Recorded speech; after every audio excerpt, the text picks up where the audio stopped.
ہمارے ملتان شریف سے آئے ہوئے جناب مفتی نور ہاشم سیدی صاحب سے گزارش کروں گا کہ وہ نورانی ملتانی کتاب آپ کے سامنے پیش کرے، اور آپ سے گزارش کرتا ہوں کہ اپنے دنیاوی خیالات سے ہٹ کے آستانے میں بیٹھے ہیں، اپنی جھولیاں رحمتوں سے بھرے۔ الحمدللہ الحمدللہ رب العالمین والعاقبۃ للمتقین والصلاة والسلام على سید الانبیاء والمرسلین، اما بعد فاعوذ باللہ من الشیطان الرجیم، بسم اللہ الرحمن الرحیم۔ قال الله تبارك وتعالى في شان حبيبه مخبرا وآمرا إن الله وملائكته يصلون على النبي يا أيها الذين آمنوا صلوا عليه وسلموا تسليما اللهم صل على سيدنا ومولانا محمد معدن الجود والكرم منبع الحلم والكرم وآله وبارك وسلم۔ مل کے پڑھ لیجئے صلاة والسلام عليك يا سيدي يا حبيب الله وسلم عليك وعلى آلك واصحابك يا سيدي يا جد الحسن والحسين۔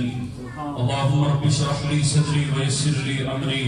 واحلل عقدة من لساني يفقهوا قولي۔ مولاي صل وسلم دائما أبدا على حبيبك خير الخلق كلهم والحبيب الذي ترجى شفاعته لكل هول من الأحوال مقتحم۔ يا رب بالمصطفى بلغ مقاصدنا واغفر لنا ما مضى يا واسع الكرم۔ محمد سر وحدت ہیں کوئی راز ان کا کیا جانے، محمد سر وحدت ہیں کوئی راز ان کا کیا جانے، ارے شریعت میں تو بندہ ہے حقیقت میں خدا جانے۔ اگر خاموش رہوں میں تو تو ہی ہے سب کچھ، جو کچھ کہا تو تیرا حسن ہو گیا محدود۔ زمین سے آسمان تک، آسمان سے لامکان تک ہے، کہاں کھولے تھے گیسو یار نے خوشبو کہاں تک ہے، کہاں کھولے تھے گیسو یار نے خوشبو کہاں تک ہے۔ اور ہزار بار گشویم دہن سے مجھ کو گلاب، ہزار بار گشویم دہن سے مجھ کو گلاب، ہنوز نام تو گفتن کمال بے ادبی۔ اور حضرت مجدد الفسانی رحمت اللہ علیہ کا عقیدہ من خدا را عذاب پرستم، من خدا را عذاب پرستم کہ او رب محمد است، کہ او رب محمد است۔ حضرات مکرم، آج کی اس عظیم محفل میں ہم اپنی حاضری پیش کر رہے ہیں۔ دعا ہے اللہ تعالیٰ اس آستانے کو تا قیام قیامت آباد و شاد فرمائے۔ ہمارے شادی قبلہ سرکار کا دل عاطفت اللہ تعالیٰ دراز فرمائے، اللہ تعالیٰ آپ کے فیضان کو اسی طرح جاری و ساری فرمائے۔ حضرات گرامی، خانوادہ اہل بیت کی بارگاہ میں ہم حاضر ہیں، تو آج اسی مناسبت سے حضرت مولا علی شیر خدا کرم اللہ وجہ الکریم کی بارگاہ میں چند عقیدت کے نذرانے پیش کر کے اجازت چاہوں گا۔ ویسے تو سرکار یہ گھرانہ اہل بیت کا ہے، اور فرمائے صاحب البیت ادری بما فی، گھر والا تو گھر کے بارے میں بہتر جانتا ہے، ہم نے تو صرف حاضری پیش کرنی ہے اور سبق سنانا ہے۔ ویسے جن کا گھرانہ ہے وہ اپنے گھر کے بارے میں بہتر جانتے ہیں۔ حضرت علی کرم اللہ وجہ الکریم،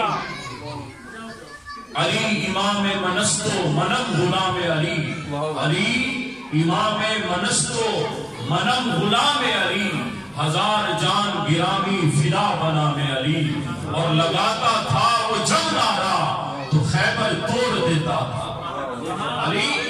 لگاتا تھا وہ جب نعرہ تو خیبر توڑ دیتا تھا۔ ارے اگر کہتا سمندر کو تو رستہ چھوڑ دیتا، اگر کہتا سمندر کو تو رستہ چھوڑ دیتا تھا۔ زبان کو پاک بناؤ علی علی کہہ کے، منافقت کو مٹاؤ علی علی کہہ کے، زبان کو پاک بناؤ علی علی کہہ کے، منافقت کو مٹاؤ علی علی کہہ کے۔ جو چاہتی ہیں یہ مائیں کہ نیک ہو بچے تو ان کو دودھ پلاؤ علی چاہتی ہے یہ مائیں کہ نیک ہو بچے تو ان کو دودھ پلاؤ علی کہہ کے، تو ان کو دودھ پلاؤ علی کہہ کے، وہ علی کہ جن کی ولادت کعبہ شریف میں ہوتی ہے۔ میرے آقا حضرت محمد مصطفیٰ علیہ السلام کو جب خبر ملتی ہے، میرے آقا مبارکباد دینے کے لیے جب آپ کے گھر جاتے ہیں، آپ کی والدہ سے جب ملتے ہیں حضرت فاطمہ بنت اسد رضی اللہ تعالی عنہا سے، تو فرماتے ہیں کہ مبارک ہو آپ کے گھر بیٹا پیدا ہوا۔ تو آپ فرماتی ہیں کہ یہ آنکھیں نہیں کھول رہے، یہ آنکھیں نہیں کھول رہے۔ میرے آقا حضور علیہ السلام نے جب سنا تو میرے آقا نے لعاب دہن عطا فرمایا۔ لعاب دہن دینا تھا کہ علی نے فوراً آنکھیں کھول دی۔ ارے علی کی عظمت جاننا چاہتے ہو؟ ارے علی کی عظمت تو یہ ہے ولادت ہو تو اللہ کے گھر میں ہو، اور علی کی آنکھیں کھلے تو پہلے جس جلوے کی زیارت کرے جلوہ بطوہا ہو، اور جلوہ مصطفیٰ ہو۔ ارے یہ علی کی یہ عظمت ہے، یہ ابتدا علی کی، اسی بنیاد پر علی کی بنیاد یہ ہے کہ کعبہ گھر ہے اور جلوہ بطوہا پہلی نگاہ ہے۔ یہ ہے علی، حضرت علی کرم اللہ وجہ الکریم۔ میرے آقا نے اعلان نبوت فرمایا تو علی نے فوراً اسلام قبول کیا، اور شانہ بشانہ میرے آقا حضرت محمد مصطفیٰ کے ساتھ رہتے، اور میرے آقا نے یہ مشتہ جافلہ دیا، علی انت اخی فی الدنیا وفی الآخرہ، علی اس دنیا میں بھی میرا بھائی اور آخرت میں بھی میرا بھائی ہوگا۔ اور حضرت عائشہ صدیقہ رضی اللہ تعالی عنہ کی بارگاہ میں پہنچتے ہیں، آپ سے پوچھتے ہیں کہ مولا علی کی شان کیا ہے؟ آپ فرماتی ہیں میں اپنے گھر میں بیٹھی تھی، میرے ابا جان صدیق اکبر رضی اللہ تعالی عنہ تشریف لائے، تو میں نے صدیق اکبر رضی اللہ تعالی عنہ سے پوچھا کہ اے ابا جان، کہ میں دیکھتی ہوں جب آپ آقا کی بارگاہ میں بیٹھے ہوتے ہیں، مجلس نبی صلی اللہ علیہ وآلہ وسلم جب لگی ہوتی ہے تو انی ارا یکسر کالنظر الی وجہ علی، کہ میرے ابا جان میں دیکھتی ہوں کہ جب حضور کی مجلس لگی ہوتی ہے تو آپ ٹک ٹکی باندھ کر علی کے چہرے کی طرف دیکھتے ہیں، علی کے چہرے کو تک رہے ہوتے ہیں۔ ابا جان میں ماجرا پوچھنا چاہتی ہوں کیا وجہ ہے، کیوں علی کو تکتے ہیں؟ کسی اور کو بھی تک سکتے ہیں نا، عمر بھی ہے نا، عثمان بھی ہے نا، اور بھی صحابہ ہے، ان کو بھی تک سکتے ہو، لیکن صرف علی پر آنکھیں لگی ہوتی ہیں، ماجرا کیا ہے؟ اب صدیق اکبر جواب دیتے ہیں، صدیق اکبر رضی اللہ تعالی عنہ فرماتے ہیں والذی نفسی بیدہ، اے میری بیٹی اس رب کی قسم جس کے قبضہ قدرت میں مجھ صدیق اکبر کی جان ہے، مجھ سے پوچھتی ہو میرا عقیدہ جاننا چاہتی ہو تو سن لو، یہ میں علی کی جانب ایسے نہیں دیکھتا، ارے میں تو عبادت کر رہا ہوتا ہوں، کیونکہ میرے آقا حضرت محمد مصطفیٰ علیہ السلام نے فرمایا النظر الی وجہ علی عبادہ، لوگوں اگر عبادت کرنا چاہتے ہو علی کے چہرے کو تکتے رہو، عبادت لکھی جائے۔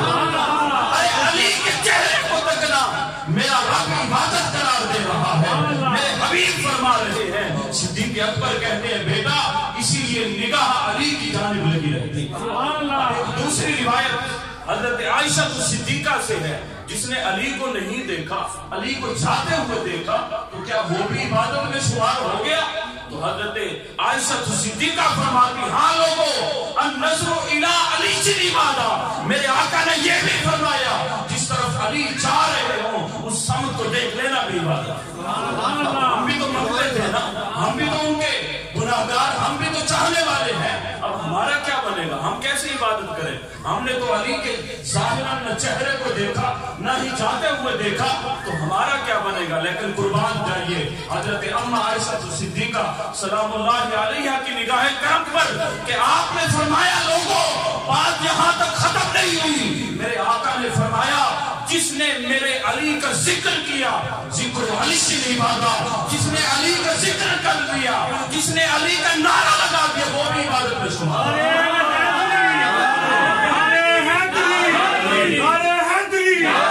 ارے میری بیٹی میں تو ہر وقت عبادت میں رہتا ہوں، کرتا رہتا ہوں، میں چہرہ علی کو تکتا رہتا ہوں، اللہ میرے نامہ اعمال میں عبادت لکھتا رہتا ہے، تو میں کیوں نہ کہوں لحد میں تذکرہ بھو تراب کر دوں گا، لحد میں تذکرہ بھو تراب کر دوں گا، سوال جتنے بھی ہو لاجواب کر دوں گا، میرے گناہ زیادہ ہے فرشتوں مگر علی کو آنے تو سارا حساب کر دوں گا، میرے گناہ میرے گناہ زیادہ ہے اے فرشتوں مگر علی کو آنے تو سارا حساب کر دوں گا، محراب پہ علی ہے تو منبر پہ ہے علی، کعبہ گواہ دوشے پیغمبر پہ ہے علی، ہجرت کی شب نبی کے بستر پہ ہے علی، جنت علی کی ملک ہے، کوثر پہ ہے علی، ہر جا علی ملیں گے، ندامت بچائیے، ارے بچنا علی تو ہے تو جہنم میں جائیے، بچنا علی تو ہے، علی سے ہے تو جہنم میں جائیے، کتاب عشق کے اوپر یہی مضمون ہوتا ہے کہ عاشق یار کا ہر حال میں ممنون ہوتا ہے، علی کو ماننا ہر ایک کی قسمت میں نہیں ناصر، ارے علی کو ماننے والا حلالی خون ہوتا ہے، علی کو ماننے والا حلالی خون ہوتا ہے، علی کو ماننا ہر ایک کی قسمت میں نہیں ناصر، علی کو ماننے والا حلالی خون ہوتا ہے۔ میرے آقا نے فرمایا مومن اور منافق کی پہچان جاننا چاہتے ہو؟ صحابہ نے عرض کی یا رسول اللہ جی ہاں، میرے آقا نے فرمایا اس کے سامنے علی کا نام لے لینا، اگر علی کا نام سن کر چہرہ کھل اٹھے، ارے وہ فتح میں آ جائے، علی کا نعرہ لگ جائے تو جان لینا وہ مومن ہے، اور جس کا رنگ پیلا پڑ جائے، وہ اس کا چہرہ سرخ ہو جائے تو جان لینا وہ منافق ہے۔ ارے علی کے نام میں، علی کے ذکر میں تمہارا مومن ہونا پوشیدہ ہے، تمہارا منافق ہونا پوشیدہ ہے۔ 18 ذی الحجہ ہے، غدیر خون کا موقع ہے، مقام ہے۔ میرے آقا حضرت محمد مصطفیٰ نے فرمایا یہیں ذرا ہم رکیں گے، نماز ظہر ادا کی، اور اس کے بعد میرے آقا نے صحابہ سے خطاب فرمایا۔ آخری حج ہے، میرے آقا حضور علیہ السلام واپس مدینے کی طرف لوٹ رہے ہیں، تو اب راستے میں غدیر خون پر میرے آقا حضور علیہ السلام نے قیام فرمایا، اور میرے آقا نے خطبہ کیا اور فرمایا، میرے آقا حضرت محمد مصطفیٰ علیہ السلام نے انی قد ترکت فیکم الثقلین، اے میرے صحابہ میں محمد مصطفیٰ صلی اللہ علیہ وآلہ وسلم تم میں 2 چیزیں چھوڑ کر جا رہا ہوں، انی قد ترکت فیکم الثقلین، 2 چیزیں تمہارے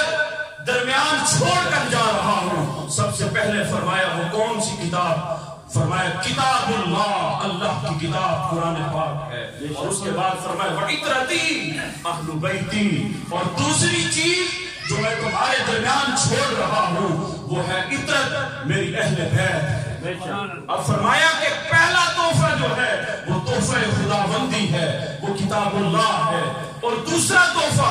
وہ تحفہ مصطفیٰ صلی اللہ علیہ وآلہ وسلم، یعنی وہ عطرت اہل بیت رضوان اللہ تعالی علیہ اجمعین کی ذات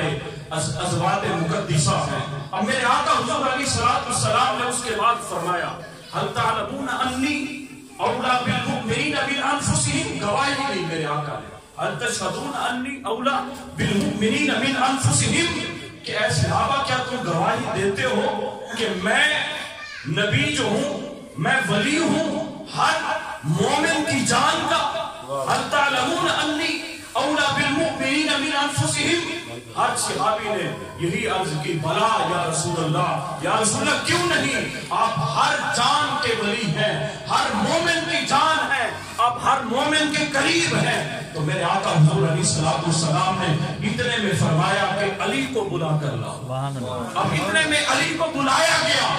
صحابہ کا مجمع ہے، کم و بیش 1,24,000 صحابہ کرام علیہ السلام علیہ مجمعین ہے۔ میرے آقا نے علی کا ہاتھ پکڑا اور ہوا میں لہرایا، فرمایا اے میرے صحابہ جب تم نے گواہی دے دی تو مجھ محمد کا فرمان سنو، ان اللہ مولایا وانا مولا کل مومن، لوگوں میرا مولا میرا رب ہے، وانا